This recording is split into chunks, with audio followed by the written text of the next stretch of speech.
Hello बच्चों, कैसे हैं आप लोग। आशा करती हूँ कि आप सभी अच्छे होंगे। बच्चों, शुरू करते हैं आज का अध्याय नीति के दोहे। पाठ प्रवेश है। यहाँ कवि तुलसीदास, कबीर तथा रहीम के दोहों का संकलन किया गया है। दोहे में 2 पंक्तियां होती हैं। इन दोहों में कवि ने नीति, ज्ञान और व्यवहार संबंधी बड़ी बड़ी बातों को अत्यंत सरल भाषा में बताया है। करत करत अभ्यास के दोहे के पीछे छिपी कहानी अध्यापिका से जानिए। आइए पढ़ते हैं आज के नीति दोहे। पहला दोहा है, आवत हिये हर्षय नहीं, नैनन नहीं स्नेह, तुलसी तहाँ न जाइए, कंचन बरसे मेह। तो बच्चों, तुलसीदास जी कहते हैं कि हमें उस घर में जाने का कोई फायदा नहीं जहाँ के लोग हमें देखकर खुश ना हों। ऐसे घर में जाने का कोई मतलब नहीं जो खुशी से हमारा स्वागत नहीं कर सकते। इसीलिए तुलसीदास जी कहते हैं कि मैं ऐसे घर में बिल्कुल नहीं जाना चाहूँगा, चाहे उस घर से मुझे कुछ भी प्रदान होता हो, चाहे कोई भी लालच उस घर में हो, लेकिन जब तक उस घर में प्यार नहीं, मैं उस घर नहीं जाऊंगा। अगला दोहा है, तुलसी संत अम्ब तरु, फूले फरही परहेत, इतते ये पाहन हनत, उतते वे फल देत। तुलसी जी कह रहे हैं कि हमारे संत जी, जो हमारे संत गुरु होते हैं, वो एक वृक्ष के समान होते हैं। जैसे आम का वृक्ष हमें आम प्रदान करता है, फलता फूलता है, इसी प्रकार हम उस पे पत्थर मारते हैं और हमें फल मिलते हैं। ऐसे ही संत भी हमें उपकार देते हैं, लेकिन फिर भी हम उनके उपकार को ना सुन के उनका अपमान करते हैं।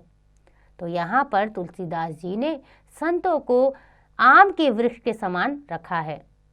जैसे आम का वृक्ष हमें आम देता है, फलता फूलता है, बदले में हम उसके पत्थर मारते हैं, फिर उसके फल लेते हैं।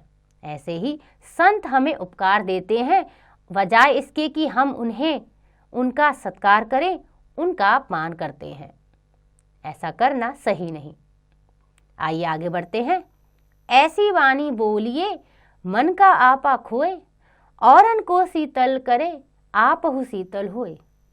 बच्चों, कबीर जी कहना चाहते हैं कि हमें ऐसी वाणी यानी ऐसी बोली बोलिए, ऐसी बोली बोलनी चाहिए जो हमारे ही मन को भाए, जो हमारे ही मन को भाए और औरन को, दूसरों को शीतल करे, अच्छा करे और हमें भी अच्छा दे। तो बच्चों, बोली ऐसी बोलो जो दूसरों को सुनने में भी अच्छी लगे और हमें बोलने में भी। आगे है, जो तोकू काटा बुवे, ताही बोए तु फूल, तोकू फूल के फूल है, वाकू है त्रिशूल। तो बच्चों, कबीर यही बताना चाहते हैं कि जो कांटे बोते हैं उनके लिए तुम फूल बो, यानी कि जो तुम्हारे लिए भलाई नहीं कर सकते उनके लिए तुम भलाई करो। जब तुम फूल बोओगे तो तुम्हें फूल ही मिलेंगे, और जो कांटे बोएंगे उनको कांटे ही मिलेंगे।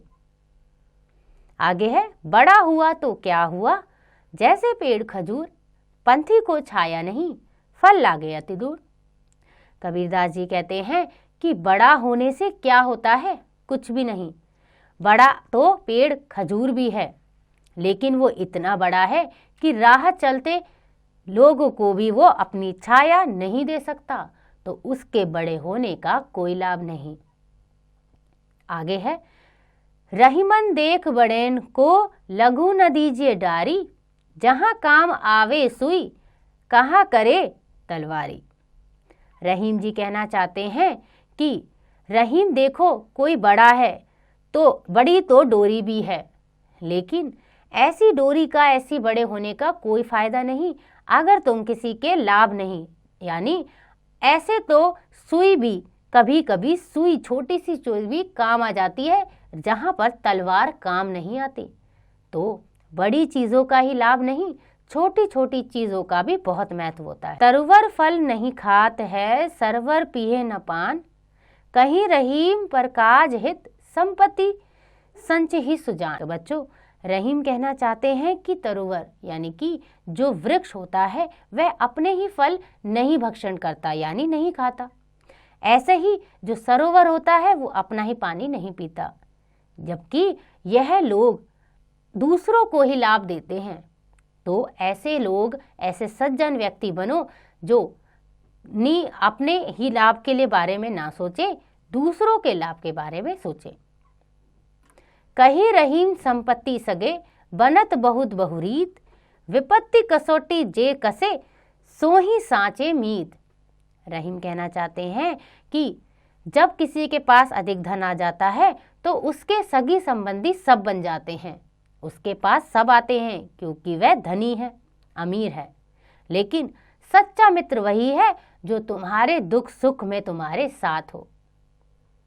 तो बच्चों, हमने सीखा संतों की बातों अर्थात उपदेशों को जीवन में उतारना चाहिए ताकि नैतिक मूल्यों को व्यवहार में लाया जा सके। आशा करती हूँ कि आपको ये दोहे समझ आ गए होंगे।